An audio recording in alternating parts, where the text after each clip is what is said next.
যারা এই অভ্যুত্থানে প্রাণ দিয়েছেন, শহীদ হয়েছেন এবং দীর্ঘ 15 বছর ধরে যারা লড়াই করেছেন তাদের সকলকে আজকে আমি শ্রদ্ধা সম্মান জানাচ্ছি।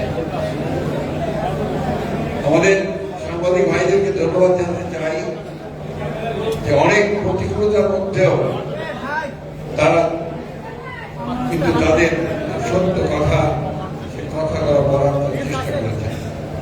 অনেকে এই জন্য নিগৃহীত হয়েছেন, কেউ হতাহত হয়েছেন, কেউ শহীদ হয়েছেন, তাকে মেরেও ফেলা হয়েছে। একটা ভয়াবহ একটা দানবী একটা পরিবেশ থেকে আমরা বেরিয়ে এসেছি। আজকে সেইখানে আমাদেরকে একটু ধৈর্য ধারণ করতে হবে। আমরা পত্রিকার পাতা খুললেই আমরা একটু বিচলিত হয়ে পড়ি যে আবার সেই দেখা যাচ্ছে যে হত্যা, খুন, যখন ধর্ষণ আমরা একটা জায়গায় চলে যাচ্ছে, এই জায়গাগুলো আমাদের সকলকে পীড়িত করছে। অন্যদিকে আমরা দেখছি যে ইয়াং জেনারেশন, বিশেষ করে ছাত্ররা, তারা অসহিষ্ণু হয়ে উঠছে।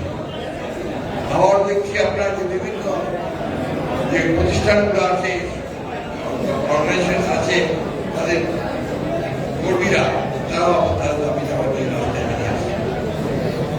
মনে হয় যে এটা আমাদের সকলের এই ব্যাপারে অত্যন্ত পেশেন্ট ধৈর্য ধরা প্রয়োজন আছে। আমরা এখন যেটা চাইছি অত্যন্ত আন্তরিকভাবে চাইছি, যেটা যে সরকার, প্রতিনিধি সরকার, আমরা সবাই মিলেই তাকে দায়িত্ব দিয়েছি, তিনি অতি অল্প সময়ের মধ্যে, যেটা বারবার করে বলছি, অত্যন্ত অল্প সময়ের মধ্যে অত্যন্ত প্রয়োজনীয় যে সমস্ত সংস্কারগুলো প্রয়োজন সেই সংস্কারগুলো করে দ্রুত জাতীয় সংসদ নির্বাচনে নিয়ে যাবে। কারণ আমরা যেটা লক্ষ্য করেছি অতীত অভিজ্ঞতা থেকে, যত দেরি হবে তত বেশি আবার এই বাংলাদেশের পক্ষের শক্তি, সেই শক্তি বিভাজিত করার জন্য এই বিরুদ্ধে শক্তি অর্থাৎ শক্তিরা আবার মাথা চালু করতে শুরু করেছে। এবং তারা শুধু নয়, একই সঙ্গে আপনার যারা জঙ্গি ভাব মনোভাব নিয়ে থাকেন, যারা উগ্র মনোভাব নিয়ে থাকেন, তারাও কিন্তু একই সঙ্গে এই সুযোগ নেওয়ার চেষ্টা করছে।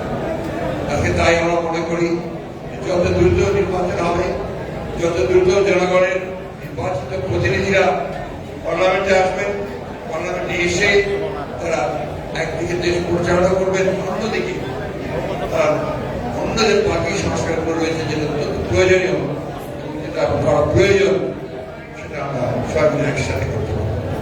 আমরা বাংলাদেশ জাতীয় দলের পক্ষ থেকে এটুকু বলতে পারি, we are committed two reform. আমরা সংস্কারের ব্যাপারে আমরা প্রতিশ্রুতিবদ্ধ। আমরা 21 দফা দাবি 2 বছর আগে দিয়েছি, যখন এই সংস্কারের কথা কেউ ভাবেনি। সেই সংস্কারগুলো সঙ্গে আজকে যে প্রস্তাবগুলো উঠে আসছে, সেই প্রস্তাবগুলোর খুব একটা পার্থক্য দেখা যাচ্ছে। সেই জন্যই মনে করি যে যত দ্রুত সম্ভব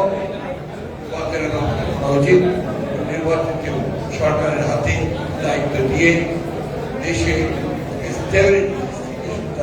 রক্ষা করার ব্যবস্থা করা। আমি আবারও আমার দলের পক্ষ থেকে, আমার দলের চেয়ারপারসন নেত্রী বেগম খালেদার পক্ষ থেকে এবং পক্ষ থেকে আপনাদের শুভেচ্ছা ও অভিনন্দন।